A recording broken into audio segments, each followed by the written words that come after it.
ప్రతి విజయం వెనుక ఉంటుందో మహిళ వెలుగుల్ని పంచి కరిగే కొవ్వొత్తిలా ఆ వెలుగే సత్యం శివం గుర్తిస్తే నీదే జయం ఒక మగువ శాపంతో పసివాడే గగనం ఒక మహిళా శపథంతో కొణికింది భువనం మధురం నీ చరిత్రం ఓ మగువా జై భవ ఓ మహిళా విజయీ భవ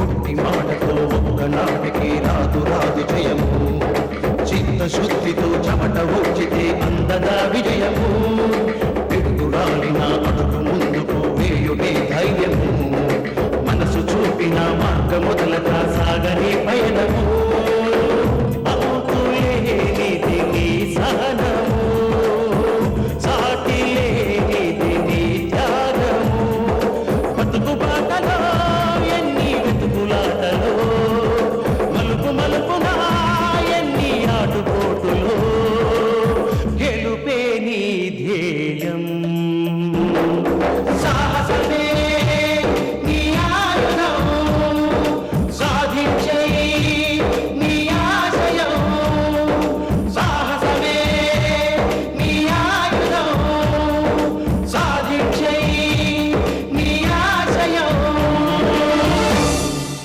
ఒంటరితనం పనికిరాదు. ఎవరో ఒకరు నీకు నచ్చిన వారు నీకు తోడుండాలి. ఆ సంగతి ఈ పాటికి నువ్వు గ్రహించే ఉంటావు. నీ అనుభవంలో కూడా వచ్చుంటుంది. గీత, రెండో పెళ్లి చేసుకోమని అమ్మ పోరు పెడుతున్నారు. ఇప్పుడు నువ్వు కూడా అంటున్నావు. నాకెందుకో ఆ ఆలోచన రాలేదు. ఒంటరితనం అనే శాపం నుండి బయటపడాలంటే నువ్వు పెళ్లి చేసుకుని తీరాలిందు. వితంతు వివాహాలు ఈనాడు సహజాతి సహజం. సమాజం దాన్ని ఎప్పుడూ ఆమోదించింది. కానీ నేను ఆమోదించాలిగా. కాలమే నిన్ను ఆమోదింప చేస్తుంది.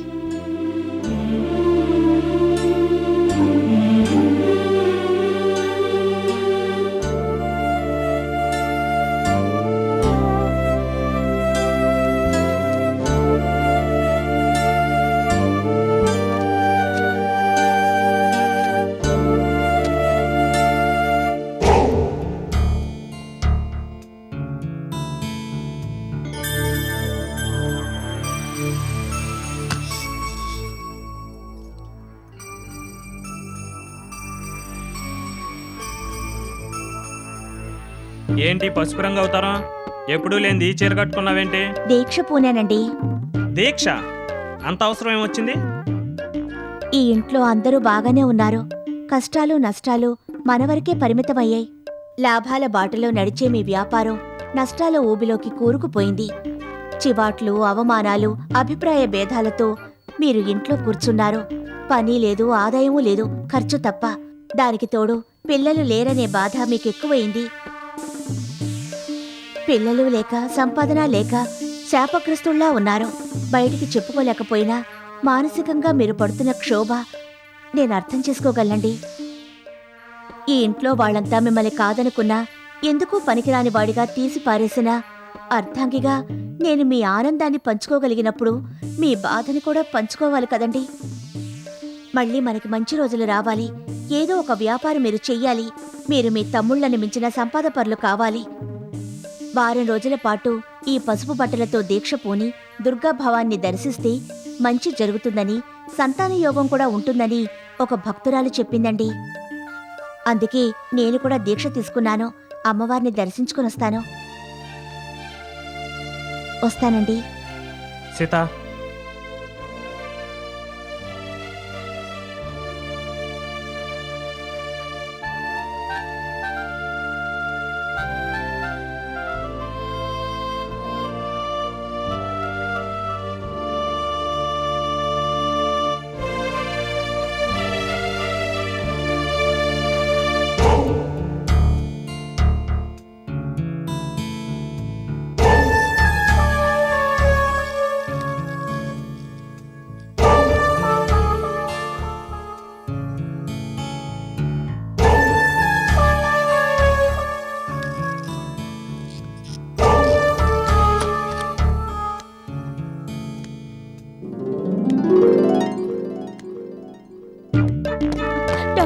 ఆ?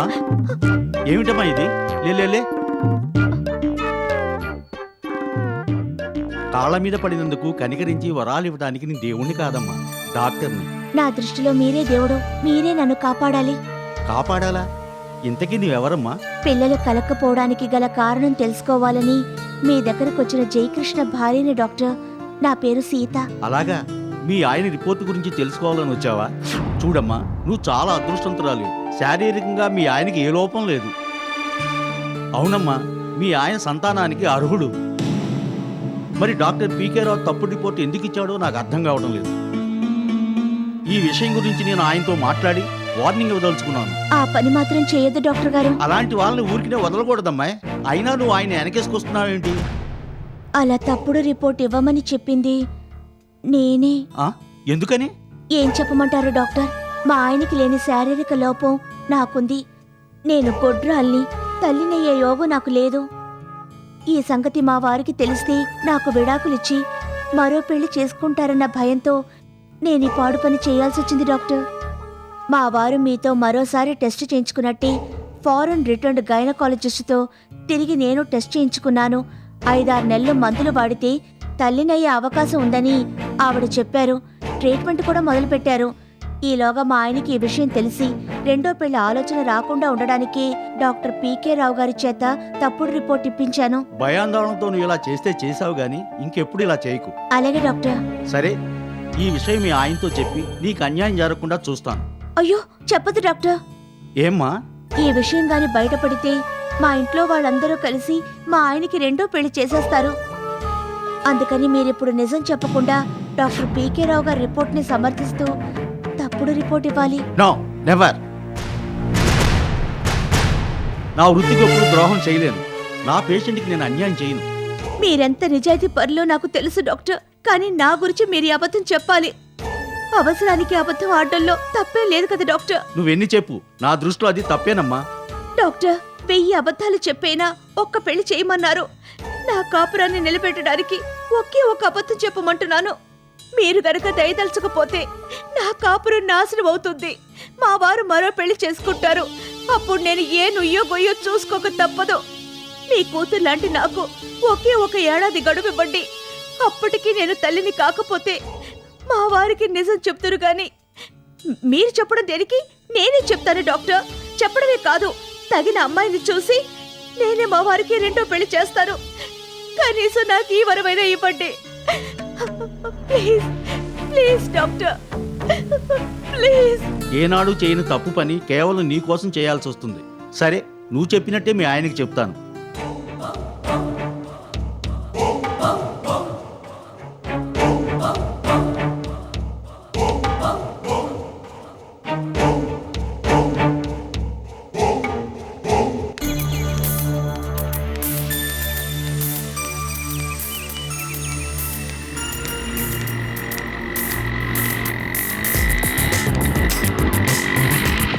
హాయ్ సీత.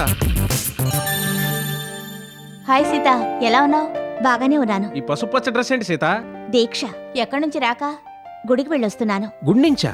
మొన్న గుడికి వెళ్తూ సివిల్ డ్రెస్ లో కనిపించావు, ఇవాళ దీక్షా వస్త్రాల్లో కనిపిస్తున్నావు.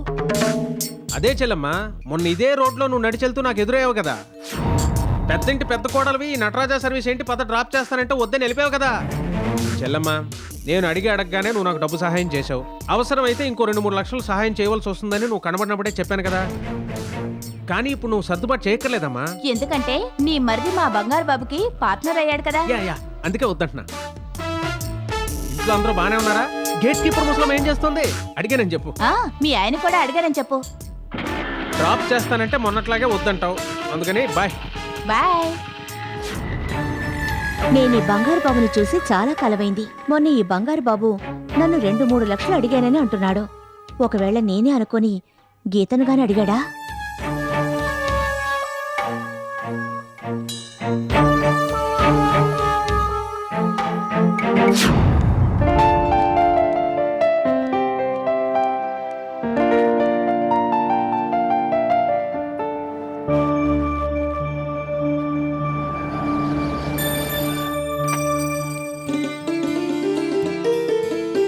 నమస్కారం నాయుడు గారు.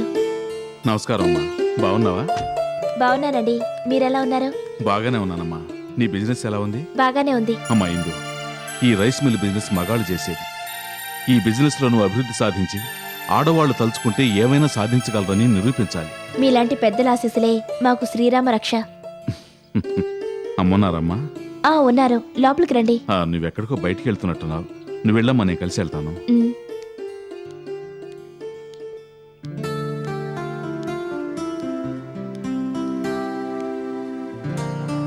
ఎవరు?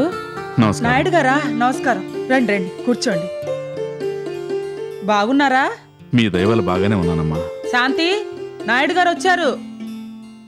మీ భార్య పిల్లలు ఎలా ఉన్నారు? బాగానే ఉన్నారమ్మా. నమస్కారం నాయుడు గారు. నేనే మీకు ఫోన్ చేద్దాం అనుకుంటున్నాను. సేటు గారికి బకాయి లేకుండా వడ్డీ చెల్లించారు. నేనొచ్చింది కూడా సేటు గురించేనమ్మా. సేటుకి అర్జెంటుగా 20 లక్షలు కావాలి. వాళ్ళ అల్లుడు స్టేట్స్ వెళ్తున్నాడు. డైరెక్ట్గా మిమ్మల్ని అడగలేక నన్ను అడగమన్నాడు. నా దగ్గరుంటే నేను సర్దుబాటు చేసేవాడిని. కానీ నాకు రావాల్సింది కూడా చేతికి అందలేదు. మీరు ఏదో విధంగా సేటుకి 20 లక్షలు సర్దాలి. 1కి 2 సార్లు చెప్తున్నానని కాదు, సేటు అవసరానికి మీరు ఆదుకోవాలి. మరి నేను వెళ్తాను. వస్తానమ్మా.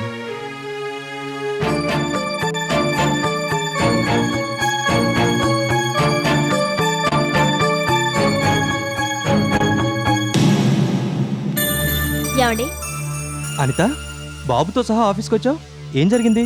ఎందుకంత కంగారు? ఏమండి, మీకు ముఖ్యమైన విషయం చెప్పాలని ఇలా రావాల్సి వచ్చింది. రావడం దేనికి? ఫోన్ చేయొచ్చు కదా.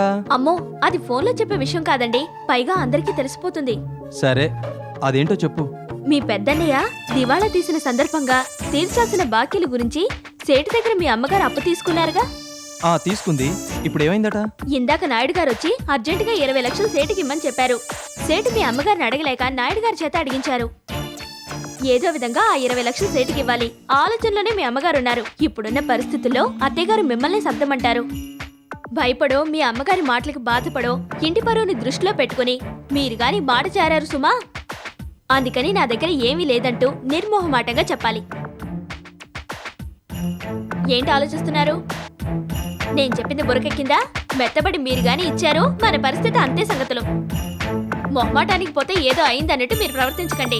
ఇంటి బాధ్యత మీకు లేదని నేను అన్ను, కానీ ముందు మన సంగతి చూసుకోవాలి. ఆ తర్వాతే ఇంటి పరువు. సరే, నేను వెళ్ళరానా?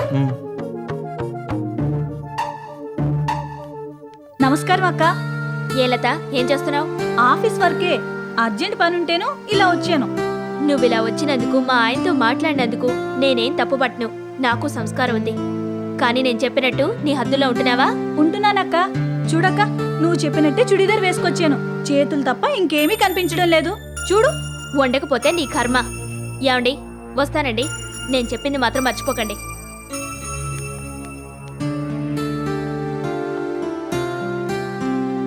బావా, ఏంటంత సీరియస్గా ఆలోచిస్తున్నావు? మా ఆవిడ చెప్పింది విన్నావుగా.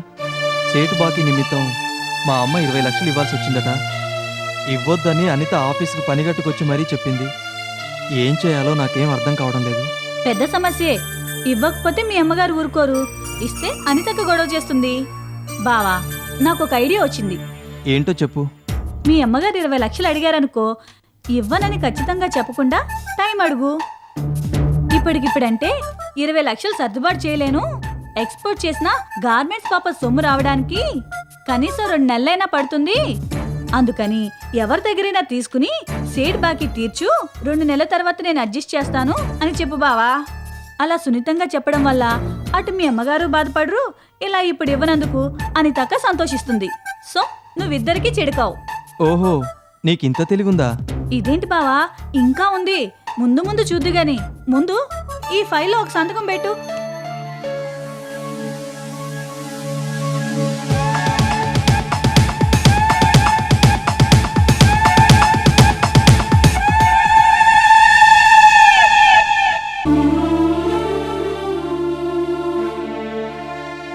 అమ్మా, నువ్వు భోంచేయలేదట? ఎందుకు చేయలేదు? సమస్యలు ఒకదాని తర్వాత ఒకటి వచ్చి పడుతుంటే ఆకలి ఎలా వేస్తుందమ్మా? ఇప్పుడేమైందమ్మా? మనం సేటు దగ్గర అప్పు తీసుకున్నాం కదా, దానిలో అర్జెంటుగా 20 లక్షలు సేటు కావాలంట. అతను మనల్ని అడగలేక నాయుడుగారి చేత అడిగించాడు. అందుకేనే నాయుడు గారు మన ఇంటికొచ్చింది. అవునమ్మా, తల తాకట్టు పెట్టినా సరే ఇవ్వాల్సిన పరిస్థితి. ఎలా సర్దుబాటు చేయాలో నాకేం అర్థం కావడం లేదు. చేతిలో ఏమీ లేదు. వినోద్ బాలాజీని అడిగినా వాళ్ళు ఇవ్వరు. వినోద్ బాలాజీ ఎందుకనివ్వరు? జయకృష్ణ బాకీ విషయంలో డబ్బు సర్దుబాటు చేయమన్నప్పుడు వాళ్ళెలా ప్రవర్తించారో నీకు తెలుసుగా. తల్లినని కూడా చూడకుండా ఇవ్వలేనని ఖచ్చితంగా చెప్పారుగా. ఇవ్వరడానికి వాళ్ళెవరమ్మా? చేస్తున్న వ్యాపారం వాళ్ళ సొంతమా ఏమన్నానా? ఉమ్మడి సొత్తేగా. అడిగే హక్కు నీకుంది, ఇవ్వాల్సిన బాధ్యత వాళ్ళకుంది. కానీ వాళ్ళివ్వరమ్మా. టర్నోవర్ ఆగిపోతుందని, బిజినెస్ దెబ్బతింటుందని ఇలా ఏవేవో కుంటిసాకులు చెప్తారు. వాళ్ళేదో అంటారని నీకు నువ్వే ఊహించుకోవడం దేనికి? నువ్వెన్నైనా చెప్పమ్మా, నేను వాళ్ళని అడగలేను. సరే, నువ్వు అడగొద్దు, నేనే అడుగుతాను. ఎందుకెవరో ఎలా ఎవరో నేను చూస్తాను. ముందు నువ్వు బొంచియమ్మా.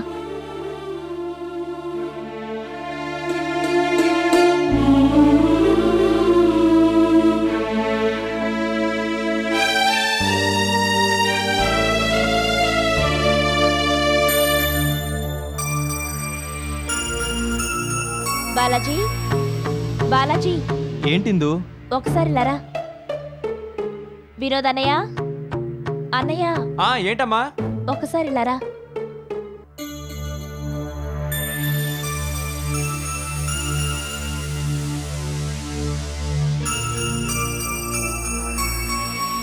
ఏంటమ్మా? అన్నయ్య, సేటు ఖర్చుంటుగా 20 లక్షలు ఇవ్వాల్సి వచ్చింది. సేట్ ఏంటి? 20 లక్షలేంటి? ఏంటన్నయ్య, ఏమీ తెలియనట్టు అడుగుతున్నావేంటి? పెద్దనే బాకీలు తీర్చడానికి పెద్ద మొత్తం సేటు దగ్గర అప్పు తీసుకున్నాం కదా. ఆహా. ఇప్పుడు సేటుకి 20 లక్షలు ఇవ్వడానికి అమ్మ శతవిధాలా ప్రయత్నించింది. ఎక్కడా డబ్బు పుట్టలేదట. అందుకని మీరిద్దరూ చెరో 10 లక్షలు అమ్మకివ్వండి. చెరో 10 లక్షలు ఇవ్వమని చెప్పగానే మీరిద్దరూ అలా కొయ్యబారిపోయారేమిటి? సర్దుబాటు చేస్తారు కదూ? బాలాజీ, ఏమిటి ఆలోచిస్తున్నా? ఇవ్వడానికి నాకేం అభ్యంతరం లేదు.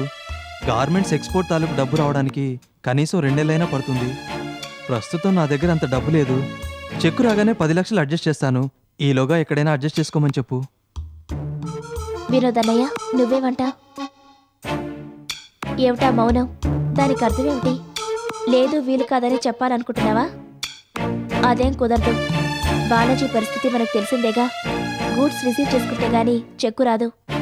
కానీ నీ బిజినెస్ అలా కాదుగా. డైలీ టర్నోవర్ ఉంటుంది. ఒకవేళ నీ దగ్గర లేకపోయినా వేరే ఫైనాన్సర్ దగ్గర నుంచి చేబదులుగా తీసుకునే పరపతి నీకుంది. అందుకని నీ దగ్గర ఉంటే సర్దు, లేదా వేరే ఎక్కడి నుంచైనా తీసుకొని అమ్మకివ్వు. 20 లక్షలేంటి? ప్రస్తుతానికి బాలాజీ ఇవ్వలేడు కాబట్టి వాడు వంతు కూడా నువ్వే సర్దాలి. అమ్మో! అమ్మో లేదు, అమ్మమ్మ లేదు. 20 లక్షలు నువ్వు సర్దాల్సిందే. 10 లక్షలైతే? అదేం కుదరదన్నయ్య. 20 లక్షలు నువ్వివ్వాలి. ఇస్తున్నా. నా మీద నీకేమాత్రం గౌరవం ఉన్నా నువ్వివ్వాల్సిందే. లేదంటే ఇక నేను నీతో ఎప్పుడూ మాట్లాడను. 2 నెలలు పోయాక బాలాజీ నీకు 10 లక్షలు ఇస్తాడు. ఏం బాలాజీ, ఇస్తావా? తప్పకుండా ఇస్తాను. అన్నయ్య, రేపు సాయంత్రంలోగా అమ్మకి 20 లక్షలు ఇవ్వు.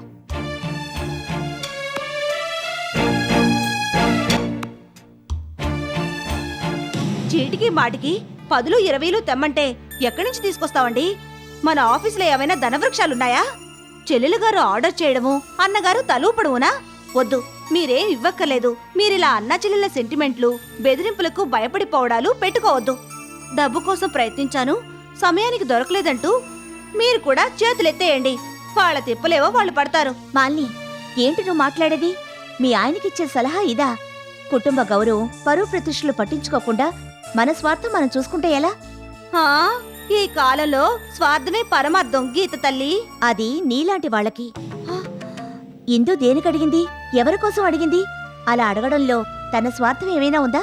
అంత అభిమానురాలే అయితే ఆవిడగారే సర్దుబాటు చేయొచ్చుగా. ఉంటే ఈయన్ని బాలాజీని యాచించడం దేనికి? లేకపోబట్టే అడిగింది. అడగడానికి అత్తయ్యగారికి మొహం చెల్లక ఇందుని ఎగదోసుంటారు. తగుదునమ్మా అంటూ ఇందు తన ప్రతాపం చూపించింది. ఏమండి, ఇప్పుడే చెప్తున్నాను, ఎవరు ఏమనుకున్నా సరే ఒక్క పైసా కూడా మీరివ్వడానికి వీల్లేదు. ఏమండి, మీరిలా మొండికెత్తితే అత్తయ్యగారు ఊరుకోరు. మీ మీద తగిన చర్య తీసుకునే అవకాశం అత్తయ్యగారికి మీరే ఇచ్చినట్టవుతుంది. అవసరానికి కూడా సర్దుబాటు చేయనప్పుడు వీడు బిజినెస్ చేయడం దేనికి అని మీరు చేస్తున్న ఫైనాన్స్ బిజినెస్ని అత్తయ్య గారు స్వాధీనం చేసుకొని మిమ్మల్ని పక్కకు తప్పించారనుకోండి, అప్పుడు మీ పరిస్థితి ఏమిటి?